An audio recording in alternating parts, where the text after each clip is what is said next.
This message comes from NPR sponsor Discover. Tired of not getting a hold of anyone when you have questions about your credit card? With 24/7 live customer service from Discover, everyone has the option to talk to a real person. Limitations apply. See terms at discover.com/creditcard. Hello, hello. I'm Brittany Luce, and you're listening to It's Been a Minute from NPR, a show about what's going on in culture and why it doesn't happen by accident.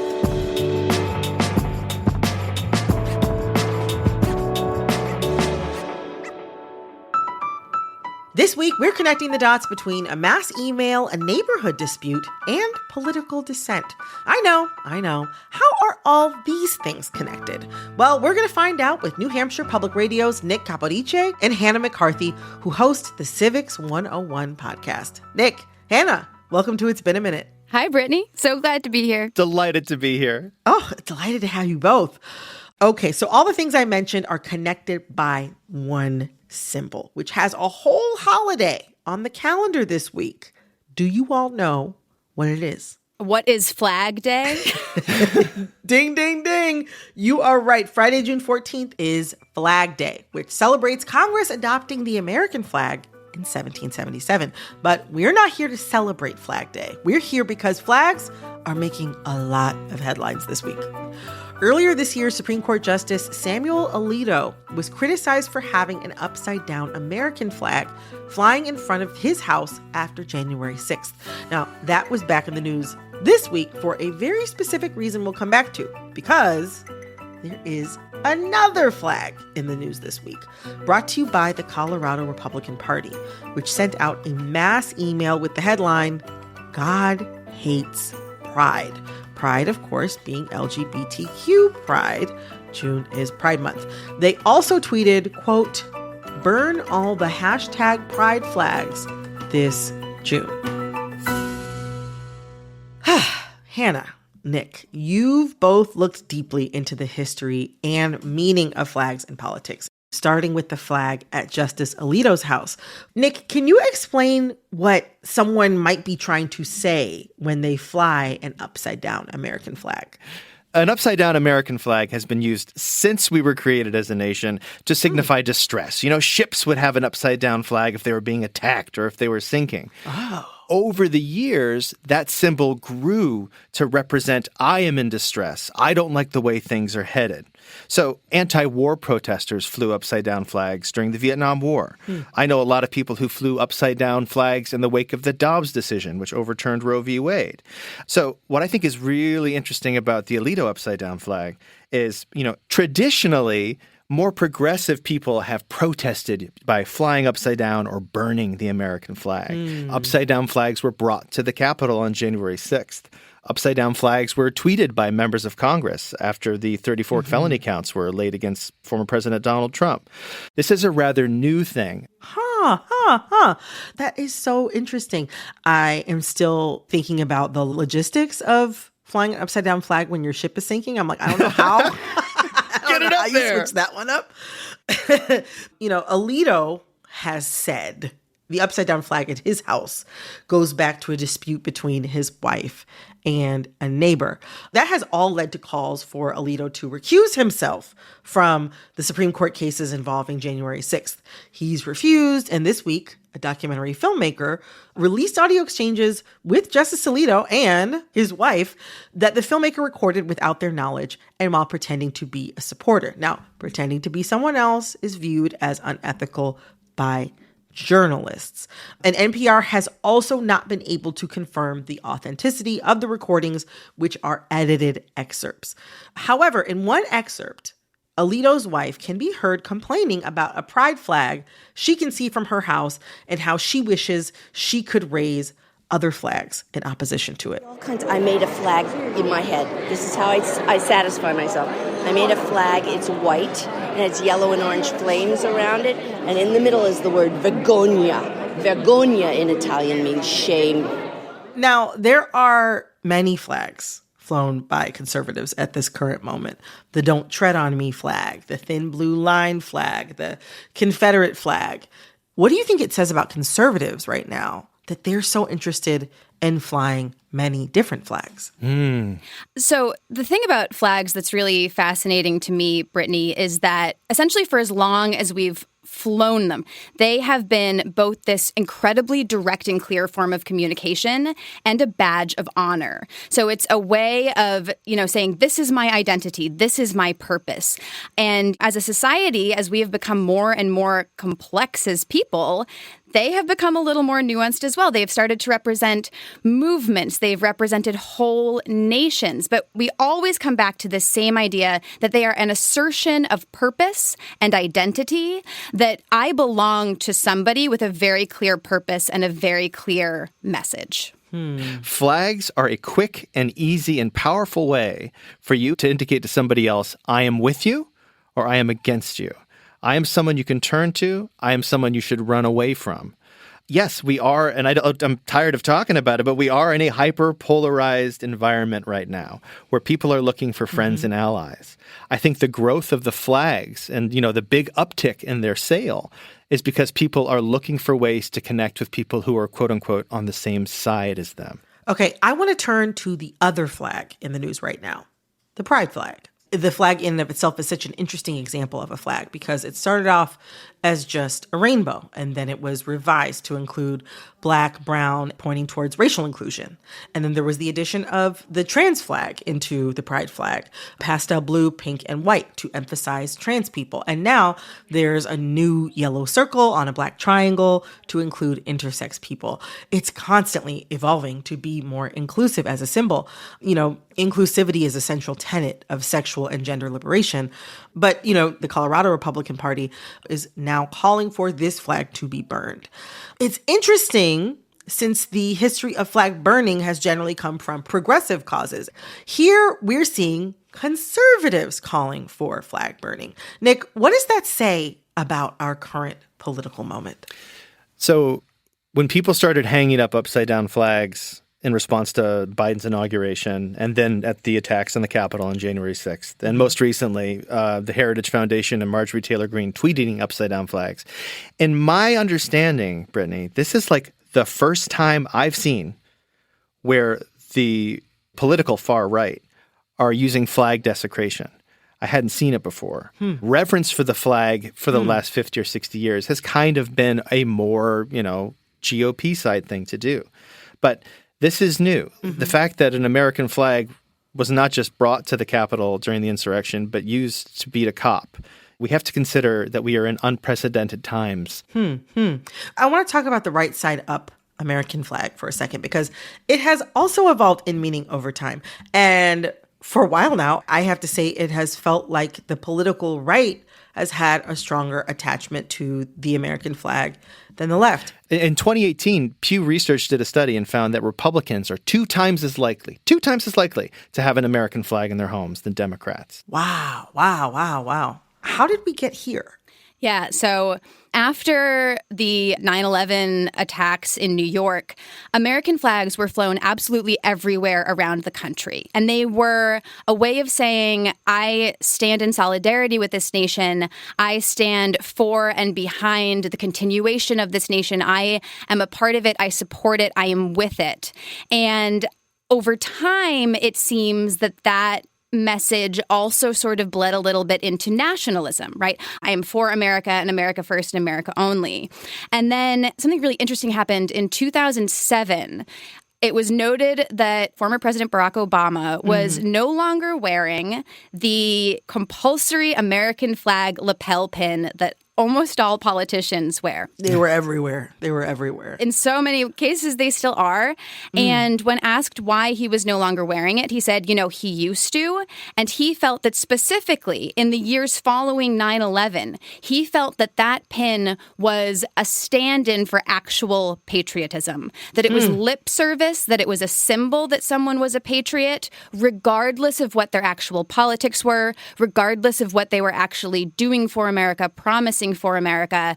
This pin was a stand-in. Then if you jump ahead to former President Donald Trump's first campaign, right, in 2016, the American flag was everywhere at the rallies, everywhere at the campaign events, on every piece of merchandise alongside the Donald Trump flag as well.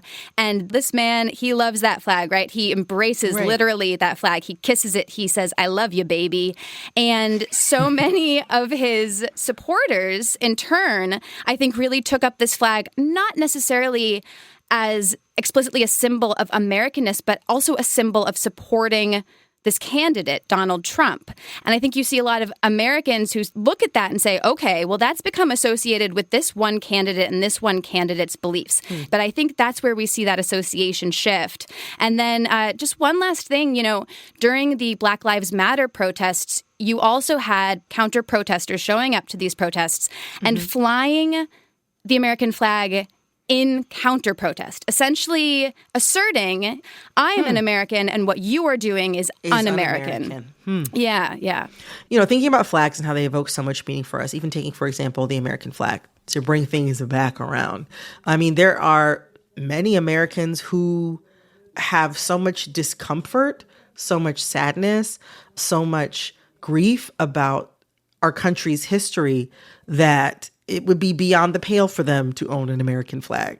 Happy to live here, but feel that the flag represents too much.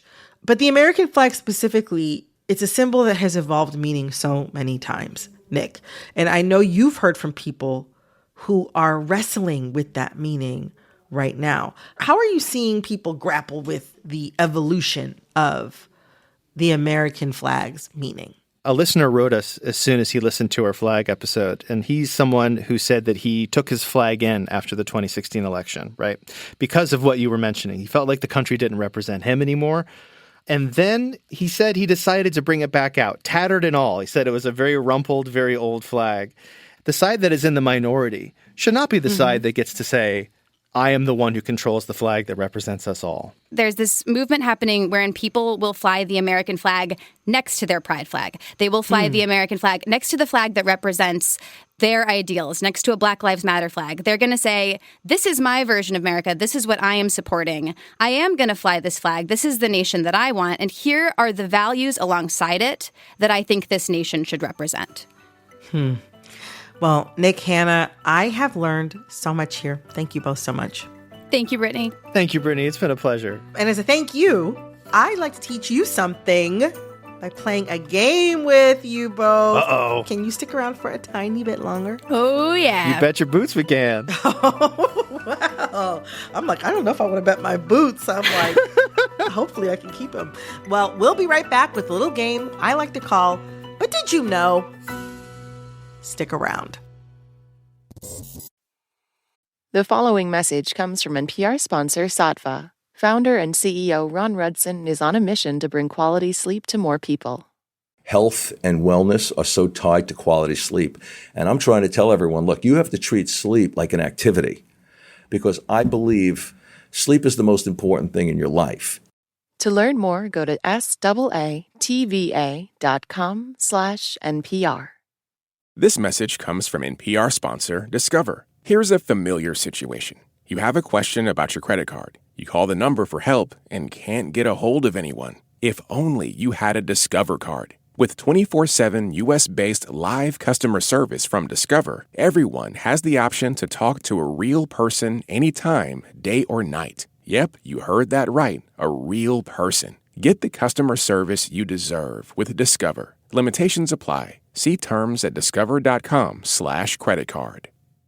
This message comes from NPR sponsor Acorn TV. Acorn TV is brilliant stories from around the world. If you fancy cozy whodunits from Dublin town like Harry Wilde starring Jane Seymour and gripping noirs from the south of France like Monsieur Spade starring Clive Owen, plus clever comedies and romantic romps from across the pond, Acorn TV, in a nutshell, it's brilliant. Visit acorn.tv for a 30-day free trial with promo code NPR. All right. We're going to play a little game I like to call, But Did You Know? Here's how it works. I'm going to share a story that's been making headlines this week. And as I give you some background on the story, I'll also ask you trivia related to it. But don't worry, It is all multiple choice, so the right answer is going to be in there somewhere. And the first one to blurt out the right answer gets a point. Person with the most points wins, and their prize is bragging rights. We're all in public radio. We know we cannot give away free cars. This is not The Price is Right. This is not The Price is Right. Are y'all ready? Oh, we're ready. Ready as I'll ever be. So y'all probably know this Sunday is Father's Day. But how much do you really know about Dad Day? Let's find out. Which of these cities was the first to celebrate what would one day become known as Father's Day? Was it A, Spokane, Washington, B, Boise, Idaho, or C, Little Rock, Arkansas? Y'all look perplexed. C, Little Rock, Arkansas. I'm going to say B, Boise, Idaho. Wow. Unfortunately, y'all are both wrong. The answer is A, Spokane, Washington. According to historians, a woman in Spokane, Sonara Dodd, was inspired by Mother's Day, which was a holiday long before Father's Day. She wanted to honor her single father who raised her and her 5 siblings by himself in the same way. So she got the local YMCA to help her out, and in 1910, they held the first documented Father's Day. Can I please get a collective? Aww. Wow. I was raised by a single dad. That story means a whole lot to me. Oh my gosh. Oh my God. That's really sweet. Oh my gosh. Do we need to pause this game so we can all go call our father figures? Like, is that what we need to do? I think so. Probably. All right. So Dodd's story would reverberate across the country and become the basis for what we now know as the official Father's Day. So, which of these presidents, inspired by Dodd, passed the law to make Father's Day a national holiday? We're bringing in presidents now, so I'm looking at y'all like, maybe you know, I don't know. Was it A, Calvin Coolidge, B, Lyndon B. Johnson, or C, Richard Nixon? I'm going to say LBJ. I've got to say the guy must have done something that I stand by. I'm going to go with Richard Nixon, C. Careful there, buddy. All right. Well, Nick, you bet your boots on the right one. The answer was C, Richard Nixon. In the 1920s, Coolidge did pass a resolution to, quote, establish more intimate relations between fathers and their children, and to impress upon fathers the full measure of their obligations. That's vague. And in 1966, Johnson did sign an executive order that the holiday be celebrated on the third Sunday in June. But it was under Richard Nixon in 1972 that a law was officially passed establishing the national holiday. Does that make Nixon daddy? America's daddy. I don't know if I'm resigned to that. Yeah. All right. To recap the score, Hannah, you are still sitting pretty at 0 points. And Nick, you got 1 point. All right. So without further ado, the final question. Supposedly, the first recorded use of the word dad was in the 1500s. And probably long before then, and certainly ever since, dads have been making jokes. When was the first recorded use of the term dad jokes? Was it, I love to see the eyes widening, was it A, 1787, B, 1887, or C, 1987? I would say 1887. I'm going to say C, 1987. And Nick, you took it for the win. The answer is the year I was born, C, 1987. So in the Gettysburg Times, writer Jim Calabaugh made an impassioned plea to please preserve the, quote, dad joke, begging that the genre not be banned, but instead revered and preserved, which tees up very nicely for either of you to share your favorite dad joke. I got one. Nick's got a lot of them. Well, I'm a dad, Brittany. It's the law. So, Brittany, how do you know when a joke is a dad joke? I don't know how. When it's apparent. And it's the kicker. When does a joke become a dad joke? I really don't know when. After the delivery. That's so rough. Oh my gosh. Well, that is it for But Did You Know for this week. Congratulations, Nick, on your win. And also, happy Father's Day. Yeah, likewise. Happy Father's Day. Happy Father's Day, everybody. That was New Hampshire Public Radio's Nick Capodice and Hannah McCarthy. You can hear their podcast, Civics 101, wherever you get your podcasts. I'm going to take a quick break, and when I get back, we're getting into the trend of putting presidents in musicals and what that says about what we think of their power. Stick around.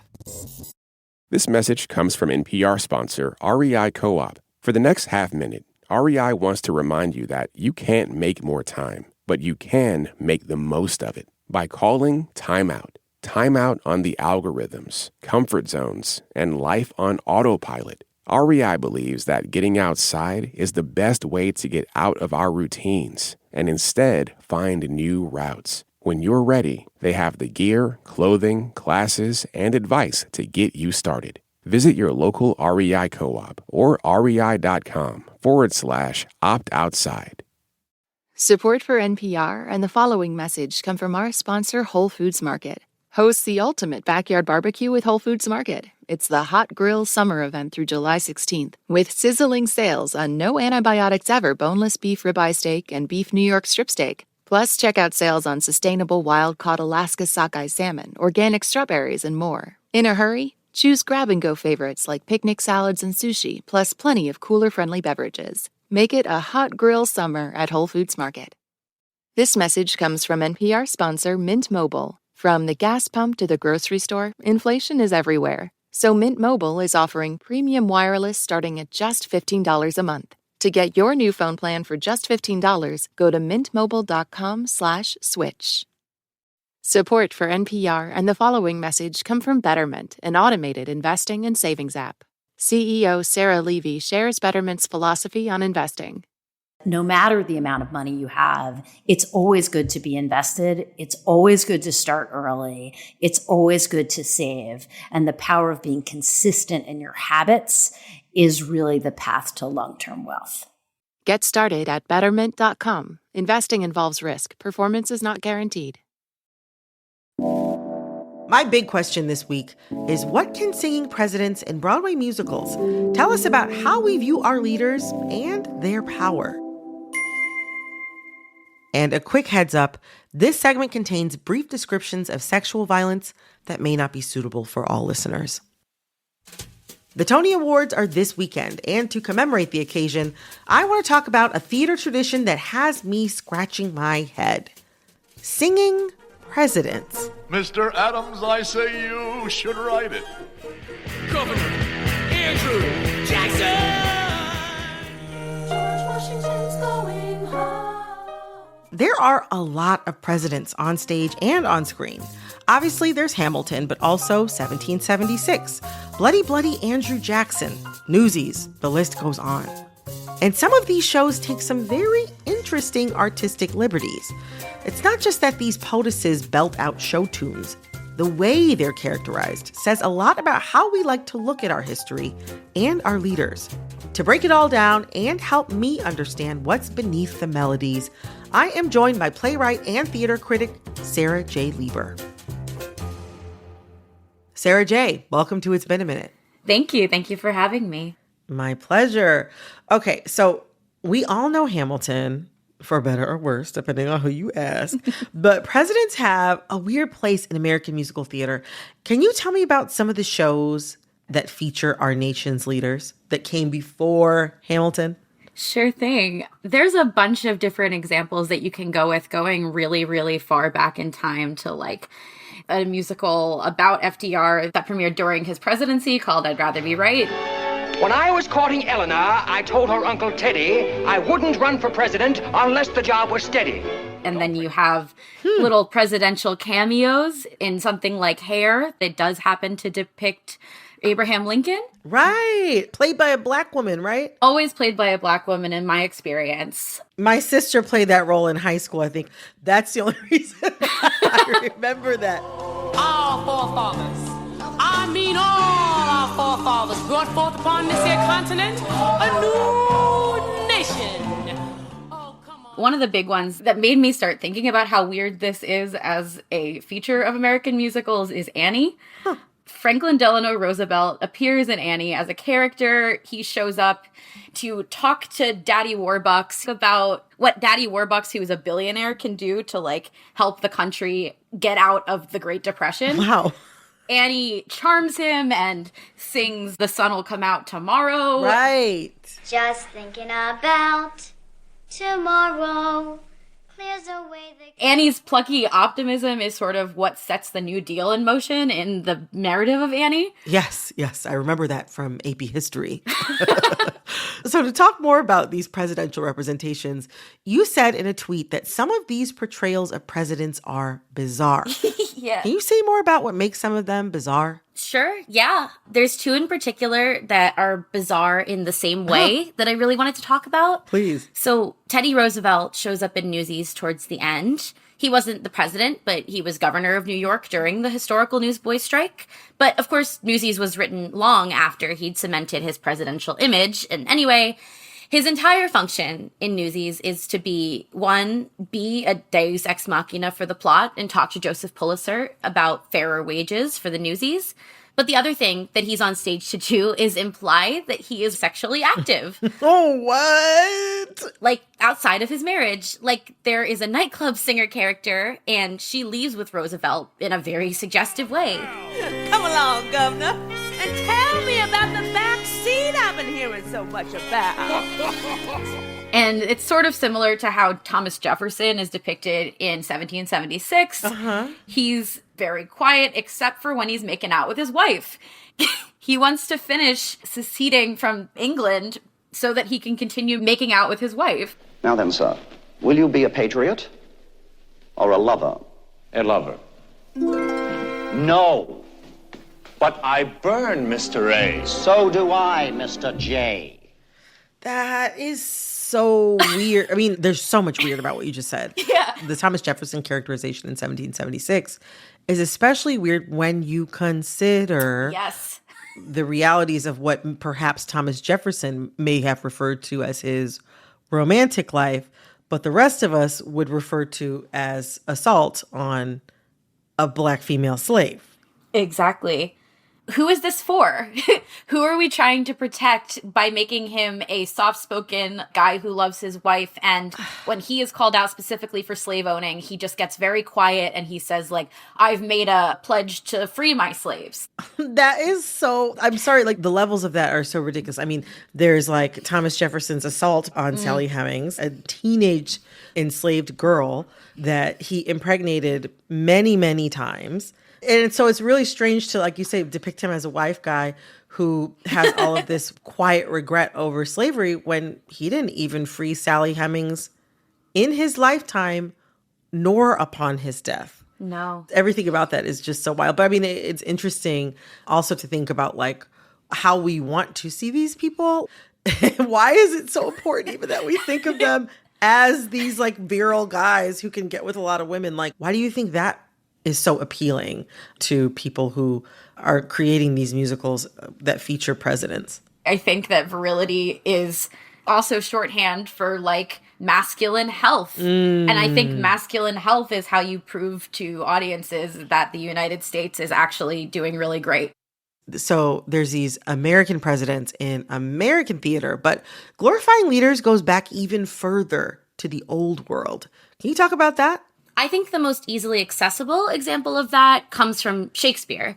Shakespeare was writing not contemporary to the leaders of his time, but a lot of the history plays that he wrote were of different kings of England that had been predecessors of the current monarchs. Interesting. Mm-hmm. And James in particular was his benefactor.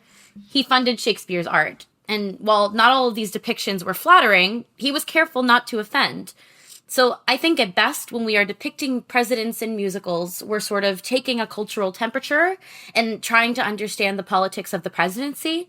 But I think at worst, it just comes off as somehow more undignified because they're not paying us. That's a pretty good point.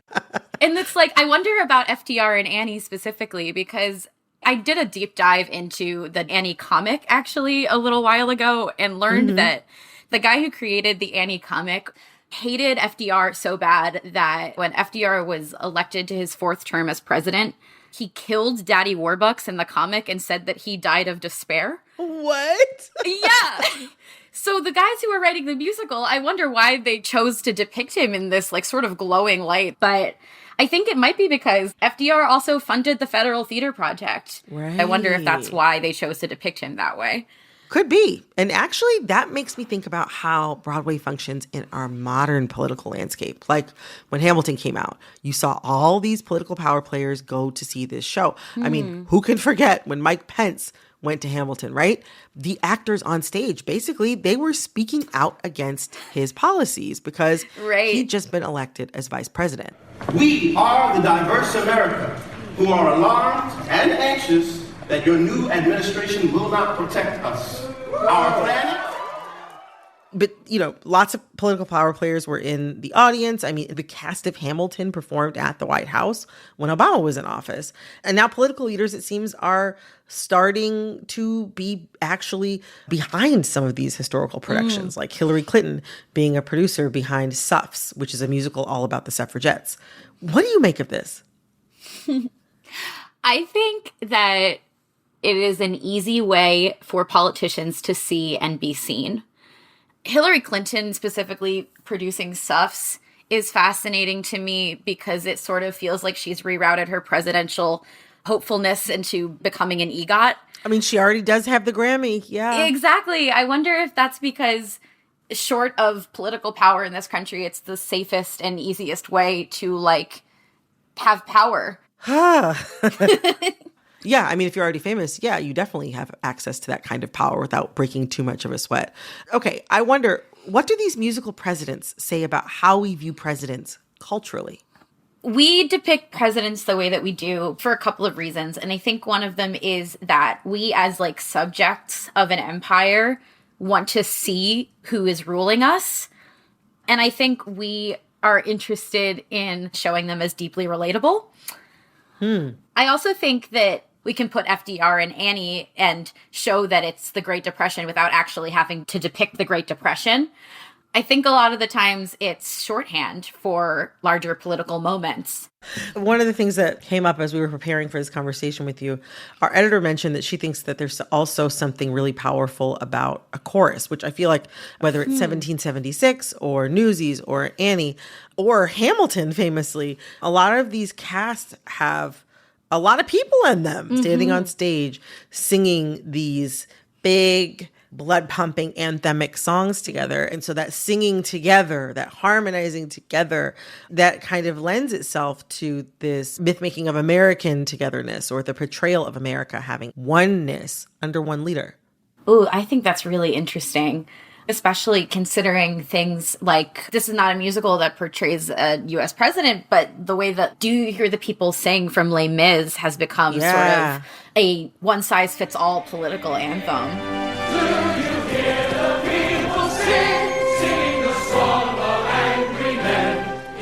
Lots of people use it in lots of different rallies. I think it speaks to the power of theater, and I mean that in both a positive way and a negative way. When you are in a space where you're listening and watching a story unfold on stage, you are also uniquely situated to be emotionally manipulated. And that's why the best musicals work. And it's also why the worst musicals are the most dangerous. So I want to talk more about how people have tried to reimagine the singing president. Let's talk a little bit more about Hamilton. Honestly, I've never even seen Hamilton. I don't think I've listened to many of the songs. No, I started telling people that I had seen it because it became enough of a thing in New York where I realized if I said I hadn't seen it, then it's like, oh, well, you've got to see it. And then that starts off a whole 20-minute conversation. So I started lying after a while. Sure. That's how popular and powerful this show is, okay? And Hamilton was marketed as a kind of reclamation of American history by people of color. And since then, we've actually seen other versions of recasts in American history, like the all-women and non-binary revival of 1776, which to me, I'm sitting here like, what does that mean? You know, I don't really see how that shifts the meaning of that musical. But sure, I feel like these shows were making an attempt at putting different kinds of people in the imagination of American power. But as we've discussed, those imaginations aren't really based on anything real anyway. Right. They're not. But I think that what Hamilton was doing was well-intentioned. I don't necessarily think that we are politically in the same place to accept it now as many people were in 2015. The era of sort of optimistic retellings of American history where you are placing people into those stories that were written out intentionally is sort of over. Maybe a more effective way of telling these kinds of stories that have been erased from the historical record is maybe writing different stories. We haven't really talked about Assassins. Assassins is a Sondheim musical that tells the story of every person that has ever taken a shot at the president or tried to kill the president. And we hear about why they wanted to shoot the president. And it's sort of like refracting what all of these other musicals are doing. I think it is telling the story of how a citizen feels living in the country at the time of this president's reign. And I think the story there is in what they are lacking, what responsibility they are placing on the president to improve their own individual lives. You know, speaking of new stories versus old stories, it seems like we have a lot of old stories being repeated out on the stage right now. A lot of the different plays and musicals that were huge this year are based on stories that already existed in some way. I'm thinking about The Notebook, The Outsiders, Back to the Future. We have Suffs about the suffragettes on Broadway right now. And there's another play coming soon that's seemingly inspired by Nancy Pelosi and Alexandria Ocasio-Cortez. Right. I wonder, does American history function as like another form of recycled IP? I do think in some ways it is. If IP is something that functions to both tell us the same story to make a quick buck and also to re-up copyright on popular stories, I think American history is IP. I think they are all part of like a larger American narrative, and they are all part of a larger American mythology. Oh, gosh. And it's like the same way that if there's a new Smurfs movie or new Trolls movie, part of the reason why studios are so interested in those is because the audience does not have to buy into anything new. Right. Is there enough in the story that they recognize that they'll buy a ticket and sit down? But instead of us growing up watching a certain cartoon, we could be learning these stories in history classes from K through 12. Right. I think it goes back to what we were talking about politicians being the producers on these shows. If we look at American history as intellectual property and our politicians as people who are funding that intellectual property, like what is actually the difference between that and propaganda? Asking the real questions, Sarah. You are asking the real questions. I want to talk about one more show. It's called Oh, Mary, which is going to Broadway this summer. It's more of a play, but the lead, Cole Escola, as Mary Todd Lincoln, does absolutely sing in this show. I had the pleasure of speaking with Cole earlier this week, and while I think some of these other musicals take an ahistorical approach to prop some of these historical figures up, Oh, Mary takes an ahistorical approach to lampoon the Lincoln family's respectable image. The show makes Mary a raging alcoholic who wants to be a cabaret singer, and makes Abraham, like Abraham Lincoln, an evil gay schemer who's plotting on Mary's misery. What makes that approach feel different? I think that is the way to do it. Acknowledging the ridiculousness of history by putting it in front of you. And maybe it looks outsized, but like, look at these other enormous lies that we've been told about American history on stage. What is actually the harm of acknowledging the silliness? Big, silly satire is maybe the only way to speak truth to this kind of power on the stage. Sarah, thank you so much. Thank you so much for having me. Thanks again to Sarah J. Lieber. You can find her work on her Substack newsletter, You Are My Biggest Fan. This episode of It's Been a Minute was produced by Barton Girdwood, Alexis Williams, Liam McBain, Corey Antonio Rose, This episode was edited by Jessica Plachek. Engineering support came from Tiffany Vera Castro. Our executive producer is Verilyn Williams. Our VP of programming is Yolanda Sanguini. All right, that's all for this episode of It's Been a Minute from NPR. I'm Brittany Luce. Talk soon.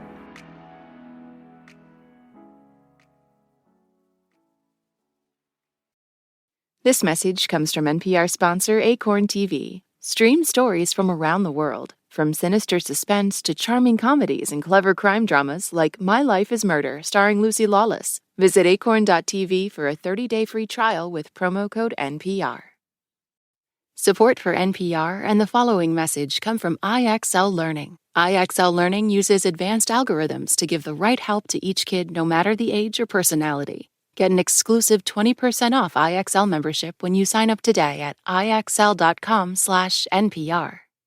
All that sitting and swiping, your body is adapting to your technology.